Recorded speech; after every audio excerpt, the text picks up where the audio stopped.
Battle English at WeSpeakEnglish.com, where the pen is mightier and the language is the true battleground. There will be 3 rounds. Round 1 is critique combat. Round 2 is the grammar gauntlet. Round 3 is the lesson showdown. Remember, this is a fun, friendly, educational battle. Discussion of topics, questions, and answers is encouraged. And for everyone watching at home, you can learn more about Battle English at WeSpeakEnglish.com. In today's battle, we have Geoff, aka Fluent American, aka the Flue-tenant, taking on Daniel Thunder from Down Under. The judges of today's battle are Jennifer from English with Jennifer and Christopher Huntley, Kris Amerikos. Critique combat. Now let's start round 1. In this round, we'll show you short clips from YouTube videos, and you need to identify mistakes, correct errors, and explain how the topic could have been taught better or improved. Remember, points will be awarded for correctly identifying and correcting mistakes and for insightful and constructive critiques. But, if I was, for every inch taller I would have been, my life would have been 30% better. And so things worked out great at 5'8", but at 6'1", I would have taken over for Conan.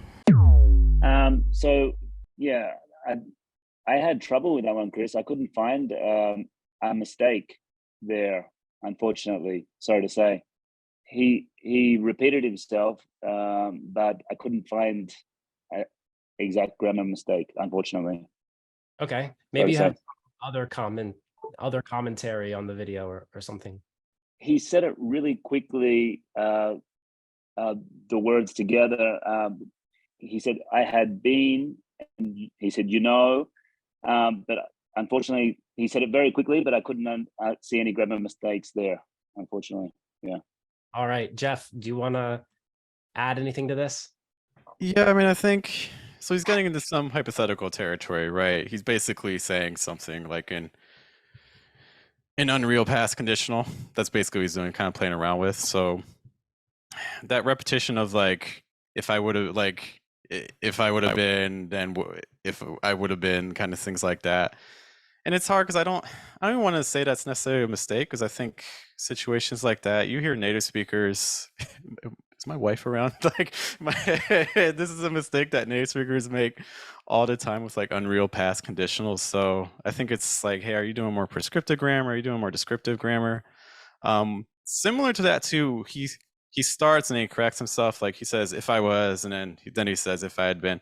So again, it's how grammatical do you want to go? If we're going textbook grammar, because then if I was, then yeah, that's not technically gonna fly. You would want if I were, but I would personally kind of feel bad dinging that, because that's how people talk. What do you think, Jennifer? I'm going to give it to you both, but of course I have to split hairs here. You're right. When we get into that hypothetical territory, there's what the rules say, and then there's what happens. And I like the language about playing around. That's what we do. So we do try to stick to standard grammar, but there's a lot of play area. The fact that Daniel's saying, what's the mistake? Yeah, a lot of people just perceive it as correct. We know what the intended meaning is, and so communication is successful. But if you start picking it apart, you're like, maybe he could have said that, maybe he should have said that. So the would have been repetition is a bit awkward, but it still conveys his message. So I would say technically, I would also avoid saying incorrect or wrong. It works. It's acceptable. Could he have phrased it differently? Yes. If I had been taller, it could have been different. It would have been different. So I like the labels that Geoff pulled into this. So if we really want to start talking about what we're looking at conditionals, hypothetical, unreal, counterfactual statements. So I like both of your responses, but Geoff, I appreciate that you're tackling with terms. But not necessarily giving it to hey, let's go prescriptive. The reality, all of us here agree that descriptive grammar is going to win out in the end. Yeah, great response, both of you guys. All right, let's move on to the second video clip. This is a video clip from a teacher who's a non-native speaker of the language who is teaching a grammar point, and you can analyze it in whichever way you want. Some of these clips have mistakes, you might say, or some of them don't have mistakes and we're just analyzing the speech, right? So you haven't previously thought about it, you haven't planned it. Just somebody's talking about a party and you're like, oh, I'll go, I'll come with you. Yeah, no previous planning. Or the meaning is that it's something like 50-50 chance of happening. I think grammatically sounds pretty good. Not a whole lot to pick. Some article things, like she says, like there's 50-50 chance, versus there's a 50-50 chance, almost treated as like a compound noun or just a descriptive phrase there. So you do need that article.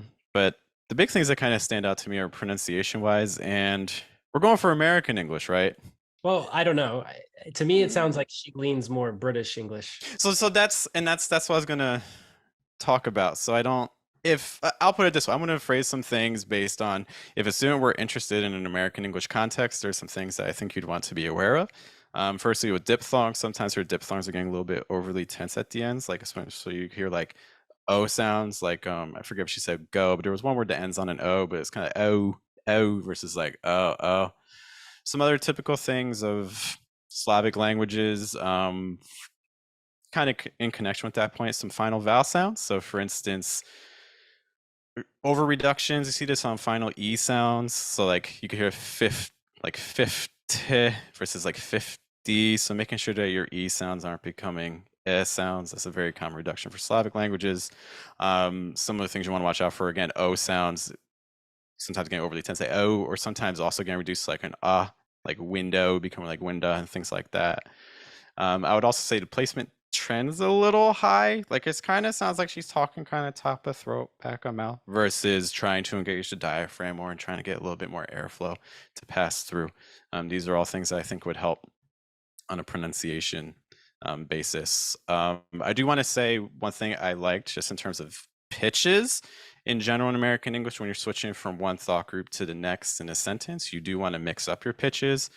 Sometimes her thought groups are a little similar in pitch, but there are times, for instance, when she's describing dialogue, like she's giving that example of the party, and then she says this, and then you say, oh, well then, so like, yeah, when you switch to describing the dialogue of another person, very natural strategy to raise the pitch higher, and she's doing that. So those are some quick things I noticed. Awesome. Great answer. Daniel, what do you have to add, or do you have anything to add? Yeah, I agree with Geoff with the pronunciation. It's very off. She's obviously not native. She has a really, she's correct in her explanations with explaining will, with it's spontaneous, or it could be probability, 50-50.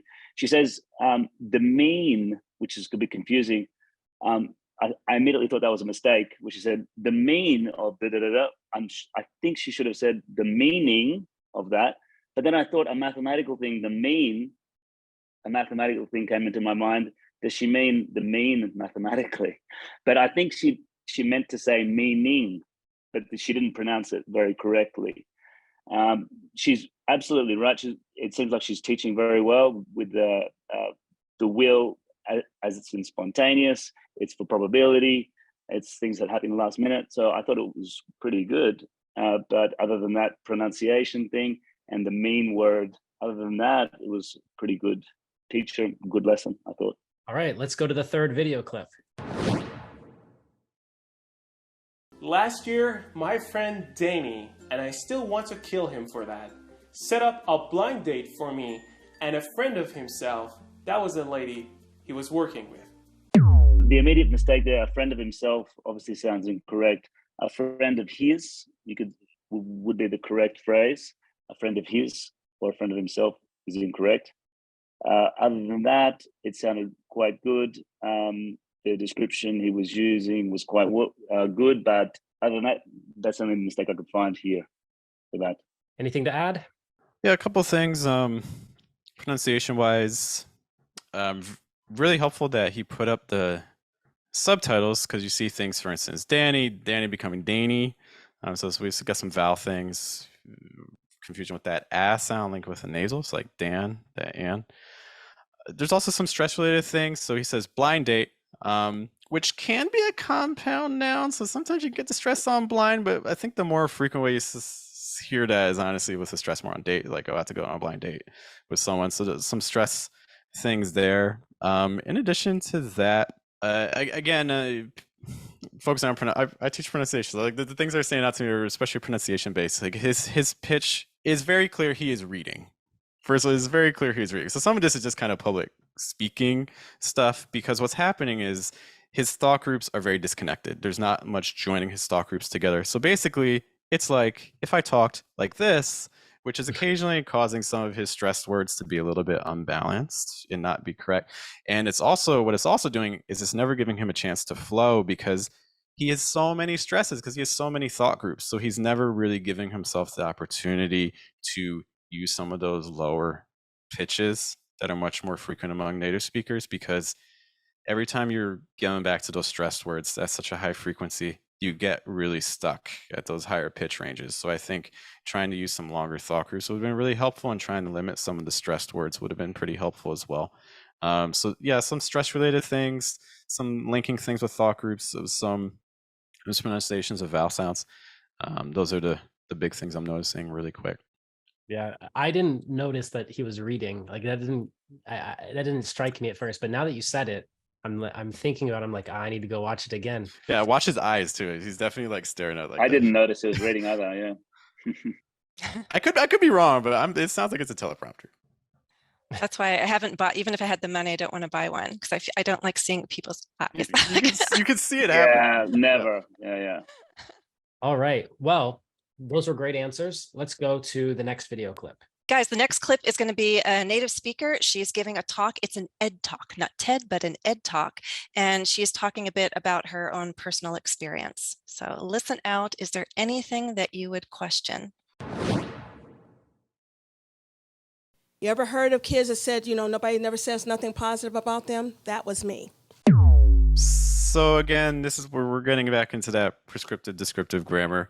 And I think something that we see is in this speech, we find some like double negatives, you never said nothing, and things like that. So grammatically, if we're going from a standardized approach to grammar, that would stand out. But at the same time, I think this is a tricky one, because there's a lot of privilege and there's a lot of social linguistics and hierarchies and things like that, and positions of power that come into play. So I'm very hesitant to point these as mistakes, especially in this sort of like English language learning context, because the reality is that we already are in a society that puts this sort of speech pattern at a disadvantage. And one of the things she's doing too is it's not even necessarily her own speech. She's taking on the voice of one of her students or another person, who's using these things. But we're already, as a society, like in North America, already kind of penalized that. And other countries see that too through the media. So then other countries start penalizing it as well. So this is a very tricky kind of clip to play, because it can continue to kind of propagate the sorts of ideas that disadvantage people who are already disadvantaged. Those are kind of big things that stand out to me. Awesome. Daniel, what do you have to say, man? Yeah, so definitely agree with Geoff about the double negative. She says, nobody never says nothing positive about them, which is obviously incorrect. She should have said, nobody ever says anything about, nobody ever says anything positive about them. So she should have said it that way. So that's an obvious mistake there. Just thinking about it, you could say, again, it sounds natural and people talk like this, but obviously this is incorrect grammar, because it's a double negative used together. Nobody, you can say nobody, and then comma, never says anything. So in a way, she could have said gotten away with the never if she wanted to, but the correct phrase, nobody ever says anything, is the correct one. Yeah, that's it. In the last battle, the other judge asked this question, so I want to ask it to you. I think it was to the other person last time. How do you define what's correct? What's in the dictionary? It's what's correct. Everyone agrees that the language should be like this, these rules, and that's the correct way. Obviously, everyone breaks those rules, and obviously when people speak naturally in the street, they break those rules. So, but to say it's incorrect according to the dictionary, according to the grammar rules, it's incorrect. But even though people break those rules, that's my answer. Yeah. And Geoff brought up some other topics. He kind of sidestepped the correct, incorrect labels on this one. And what do you think about some of those things that he pointed out, like the cultural aspects, let's call them, because that was kind of his whole answer was focused on that. So maybe you can speak to that a little bit too. I mean, like you said, people speak like this in real life. And if you walk on the street, you'll meet someone who speaks like this. But at the same time, this issue of being correct or not correct comes up too, right? So where do we really draw that line, I guess, is the question. Yeah, it's a complicated question because, like you say, different classes use different type of language, especially if you're talking about blue collar. It's a fine line because they talk like this.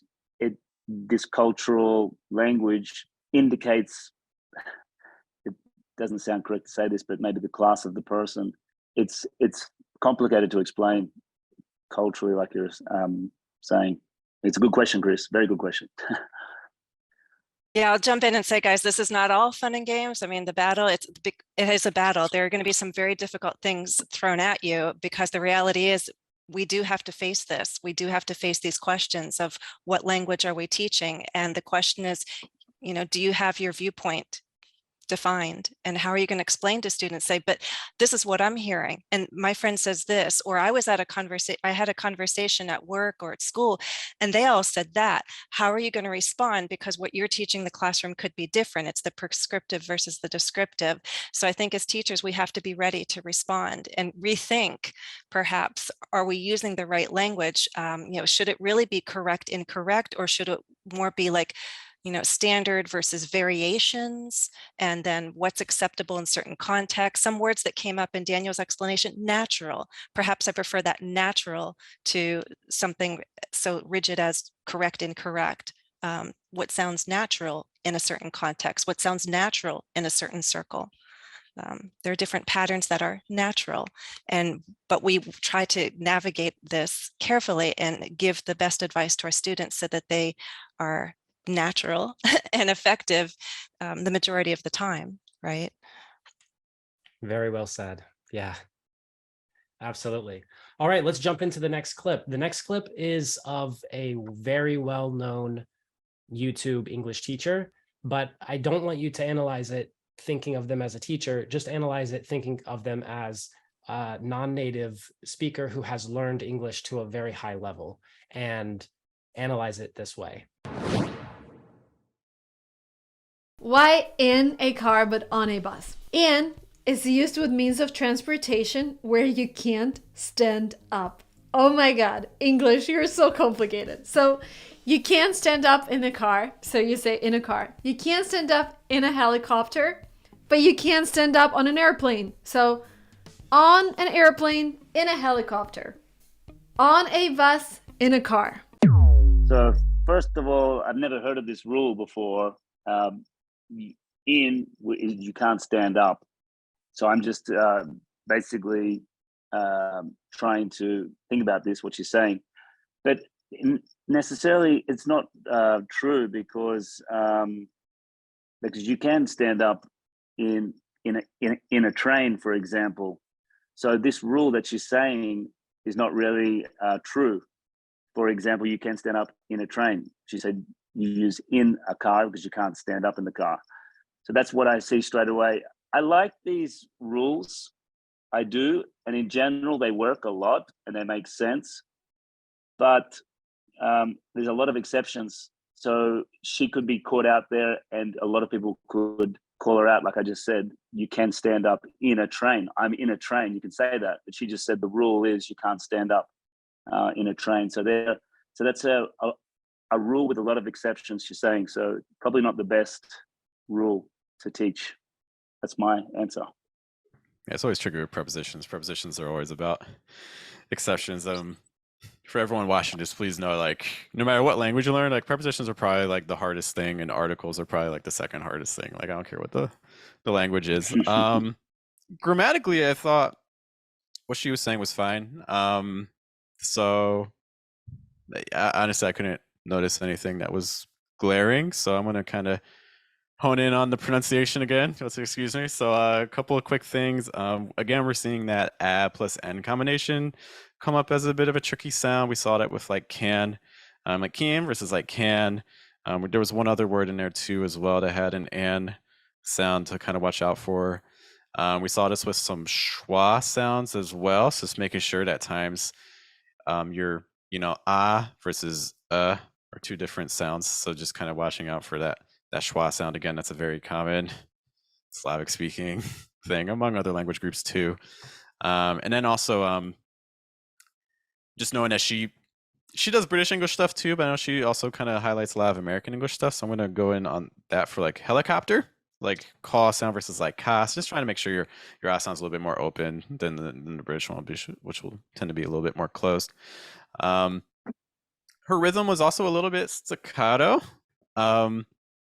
There's moments where it steps out, but again, I think part of this is because she's using, again, a lot of very short thought groups. She's giving a lesson. I get from a teaching perspective that happens, but the result is a rhythm that does sound just a little bit choppy. So I would try to link things a little bit more with breath, maybe cut down again on some of the stressed words, and I think that'll result in speech that sounds a little bit more flowing. Very cool. Two completely different analyses, and that was really cool. All right. So now we've got the last clip, and Jennifer, maybe you can tell us a little bit about this one. It's just a little one, guys. This was a short one, native speaker, and it's kind of like a TV show. So we'll see if you catch anything questionable or not. Here's the mischievous pickle I put them in. The best case scenario is clear. They should both stay silent. From a presentation perspective, this feels like a lesson. This feels like you're teaching. This doesn't feel conversational. And the reason it doesn't feel conversational is in relation to just some of the intonation patterns of things that are being given. Like the is clear. They should both be silent. Like, that's not a natural conversation pattern. That's a pause used for public speaking. And it's a good effect to make things sound a little bit more dramatic. But I like, there's a great range of pitches being used. So like, even with that thought group, like is clear. And then we get the drop. They should both be silent. So that's something that you see among native speakers, is that when you're switching from one thought group to the next, usually your pitch register is also going to change. So whether you're going from a high point to a low point or a low point to a high point, and that's something that he's doing, I think, to pretty good effect. Another thing he's doing too, he's also incorporating some pauses, which is something that I know pauses have a horrible reputation, but actually native speakers pause a lot, and there's a good chance that among English learners, you actually may be talking faster than native speakers in some situations. So try to incorporate some pauses in your speech. I like the stress words. There were some tricky linking situations that I think a lot of English learners encounter. Like, I think it was like path followed by like an S sound. I can't even say it right there. So like, if you have, for instance, like a path so, that tends to be a tricky thing. So like path so you could listen to what, I forget the exact words he used, but you could listen to what he did to get an idea of how those sounds could link. But honestly, I don't have a whole lot to critique unless the goal is sounding more conversational, because if the goal is sound conversational and not like you're giving a speech or a lesson, then we probably want to play around with some of those concepts that we mentioned. Wow. Great. Daniel? So he says the phrase a mischievous pickle, which is kind of makes you think, okay, it's like mischievous pickle. I'm in a bit of a pickle is a problem. So it makes you think. It's an expression that I haven't heard a lot, obviously, and it makes you think. Great descriptive word to describe something. A mischievous pickle. It makes you think about what he's actually talking about, but from that, you could interpret it in different ways. Basically, the way I'd interpret what he's trying to say is that the problem that he's talking about is mischievous. So strife, very problematic. So it was an interesting phrase. I'm not sure where I'm going with this, but there it goes. Yeah. You're in a pickle. I'm in a bit of a pickle. Exactly right. The question is, are you in a mischievous pickle or a mischievous pickle? Mischievous. There you go. I'd say mischievous. Really? And now we throw it back to Daniel. If you have a bookmarked dictionary there, you could check and see. I'll double check it. And you will find that what we all tend to kind of say is not actually what's in the dictionary. Okay. Can you guess what most dictionaries are listing? I'm asking either of you. You actually picked up, and I like the fact that you're thinking, first of all, I like that, that you're talking about pickle. We hone in on the fact that he's using an idiom. Not everyone's familiar with that. So we have to grasp the context and figure out if you don't know pickle, is there enough context to figure it out? Yeah, there is. But mischievous or mischievous, most of the dictionaries say mischievous, but a lot of Americans say mischievous. We don't perceive it, again, as a mistake. Is it incorrect? Perhaps according to the dictionary, but again, what's natural, what's acceptable. So we have to, again, maybe erase us rather than drawing a bold, firm line saying don't do that. You have to admit it's okay. You'll probably be understood. In fact, a lot of people do it. So yeah. Excellent. Well done, both challengers. And now our judges will give their comments and award points.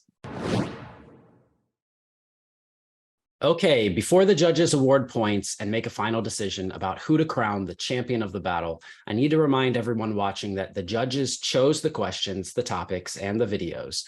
They have had more time to think about the questions than the challengers, and they don't have to defend their answers or face a competitor. Our judges are simply providing their professional feedback, and even though they are judges, they may not always be right.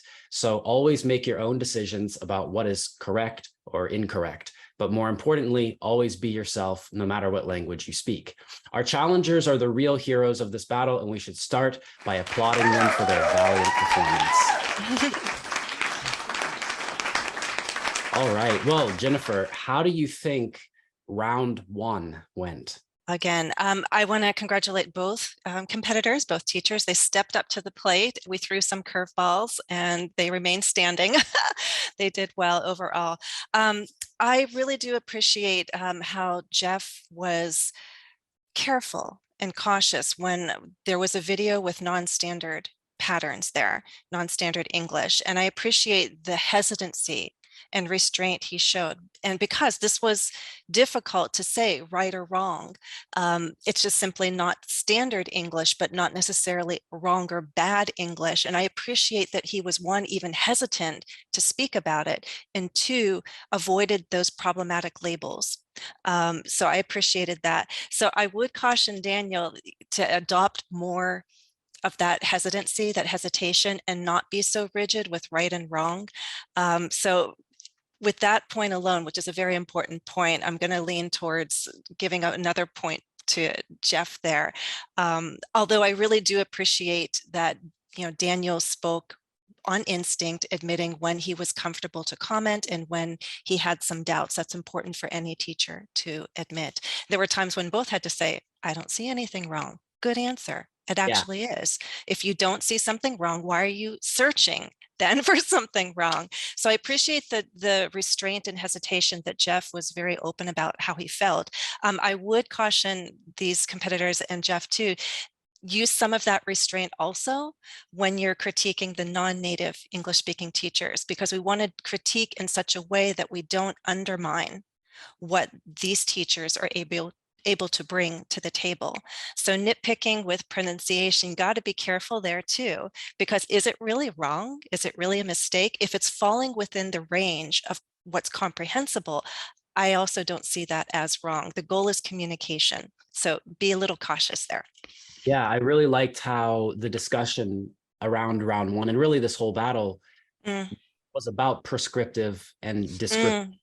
And I think it'll be really valuable for us to kind of share some more information to kind of discuss that more, because I feel like a lot of people, students and teachers, aren't even aware of that. And that's kind of the feeling that I got from a lot of Daniel's responses. Not that he was like a hardcore committed prescriptivist, but that he had, you know, been brought up in the teaching style of prescriptivism. And I feel like I've fallen into that, especially in the early years of teach. Like, that's where you go. You're like, oh, there's the rules. I know the rules. I can teach. And so yeah, maybe for everyone who's listening, watching, you can just kind of put into, you know, a few words, what is prescriptive grammar and what is descriptive grammar? Sure. See if you agree with me. It's just prescriptive prescriptions, like what a doctor says, you know, here's your prescription, here's the medicine, take it. So it's what the books say, it's what the rules say. It's very rule-based. The dictionaries and the textbooks usually present the prescriptive grammar. You go to the dictionary, it's generally that prescriptive grammar. Descriptive is describing how grammar is actually used. So again, descriptivists would say, hey, it's not wrong. This is what is being done. These are the patterns that are used out there in writing and in speech. So you got to be careful with those terms, right and wrong. Now, in the context of, you know, test prep, for example, there is going to be a right or wrong. And we as teachers have to present the more standard patterns, because those are the patterns that are going to best serve our learners, especially in academic and professional contexts. And on a test, it's going to be right or wrong. They're not going to accept those double negatives. The subject-verb agreement has to be there according to the books. But in general, even the dictionaries are starting to loosen it up. So there is this general flexibility that is growing, and we as teachers need to be mindful of that too. So, and you know, in this context of a battle, a competition, I feel like people are pushed more. Yes. To say correct, incorrect. And you know, that's kind of the inspiration, I feel like, here, because there are so many videos out there saying, don't say this, say this. And like, that might get views, but at the end of the day, it's a kind of a prescriptivist approach to what's happening. And I feel like that gets lost a lot when students are watching videos, because they might see a teacher like Geoff, who is very descriptivist, or we would say that he's leaning on that side, and they might say, well, why doesn't he correct the mistakes? Right? Not really understand that core fundamental difference in the approach as a teacher. Whereas a teacher who just says mistake, mistake, mistake, are going to fall in love with that, and they're going to say, I learned so many rules and mistakes, right? Right. But that same kind of flexibility is also what I would recommend we all as teachers adopt also in the sphere of pronunciation. And so that's why as a teacher, again, you're going to have some who promise, you know, total accent reduction, not reduction, elimination. I never promise that to my students. I promise reduction, not elimination, because my goal is to make them comprehensible, you know, comprehensible speech. So you got to be careful too in critiquing what is exactly a pronunciation mistake. If it's affecting communication, if it's becoming difficult to understand, then yes, we need to point it out. Their intonation was off. If the intonation is off, there really could be a communication problem. But, you know, with vowels, there's a range, I believe, of what's acceptable and what's comprehensible. So just a little more caution in that sphere is what I would have liked to hear, or would like to have heard. See, and there you go. So whatever comes out, comes out. And, you know, we fall into that trap too. Did I just say that correctly or not? Yeah. Yeah. And so I guess prescriptive grammar is kind of like laws, right? Like rules. Like driving. You're driving, there's a speed limit. And it's not that you can't break it, because you can go faster, but it tells you what you shouldn't do. It tells it, like, you have to be taught that thing. You have to learn it, and you know that you know it. You consciously know it, and you can break it. But on the descriptive side, it's more like you're walking outside in the heat and you sweat. And so, like, can you tell your body to cool off? Your body will do it. And this is just a rule describing how things work, right? It's not a thing that, like, you can't break that rule. It automatically happens, and you do it without thinking about it. And you don't know the exact rule. Like, your parents didn't say, your body starts to cool itself down, or they didn't give you the scientific explanation, right? So like, there's rules in both ways of approaching it, but instead of saying this is what it should be, and I think Geoff made a really good point here, connecting that to power structures, social structures. Yes. Right? Language is connected to culture. It's connected to social values. I mean, yes, the language is not isolated. There's a lot of things connected into it. And I think that Geoff was more aware of that in this battle. However, I do appreciate that Daniel was open about some of the judgments made, like context, that when people do hear non-standard variations, there are some conclusions that people jump to. Oh, this person belongs to this social class or that group or what. So judgments are made. We can be open and honest about that fact. But again, we ourselves need to show some restraint, and especially when we're using words like right and wrong, or don't say that, don't say this, but having awareness that you can bend rules this way and that way in certain contexts. And part of our job, especially with the more advanced learners, is to teach those nuances, that for this audience, for this context, how do you want to communicate? And we teach that flexibility, which is a difficult thing, takes time. Context is really key, and it's really hard to teach context.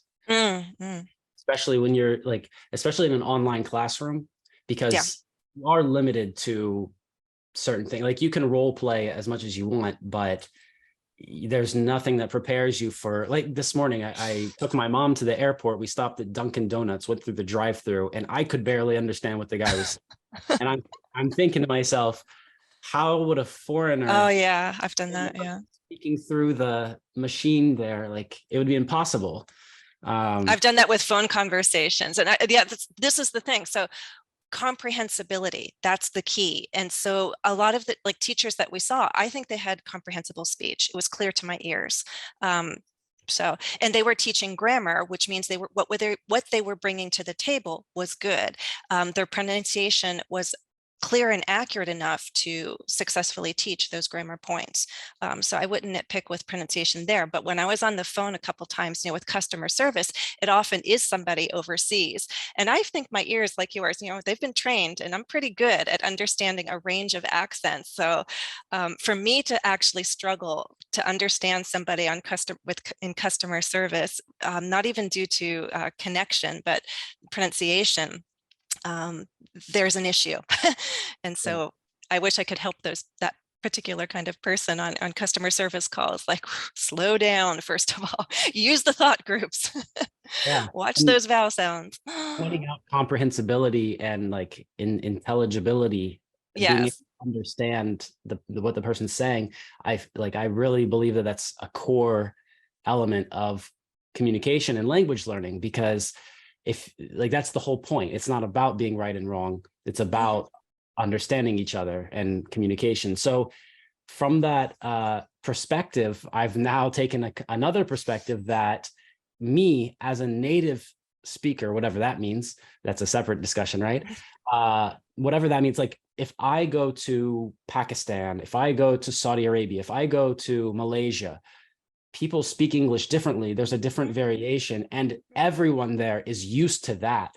And so for me to be more comprehensible, I need to change how I speak English to be more intelligible to the audience I'm speaking to. And so I don't feel like it's limited to our students who are non-native speakers. I feel like native speakers also have to learn this. That's why we get so adapting much at conferences, right? Where the native speakers are the people who they understand the least, because we like idioms and all of these strange phrases that just speak to the audience that you have, right?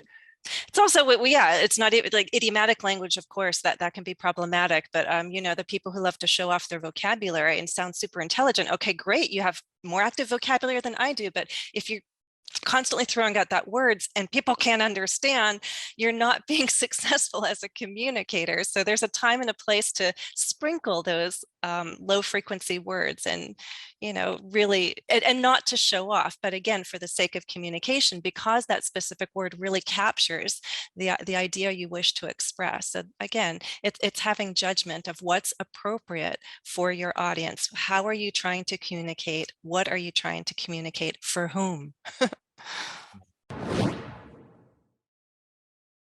I feel like there was just a really stark contrast of, Daniel taking the prescriptive approach and Geoff taking a more descriptive approach. And so that made it hard for me to say like one way or the other. Yeah. I have to give Geoff 3 points and Daniel 2 points. That's how I was going to fall. 3 and 2. But guys, thank you for stepping up to the plate, handling those curveballs. Mm-hmm. Oh yeah, they both had a great performance.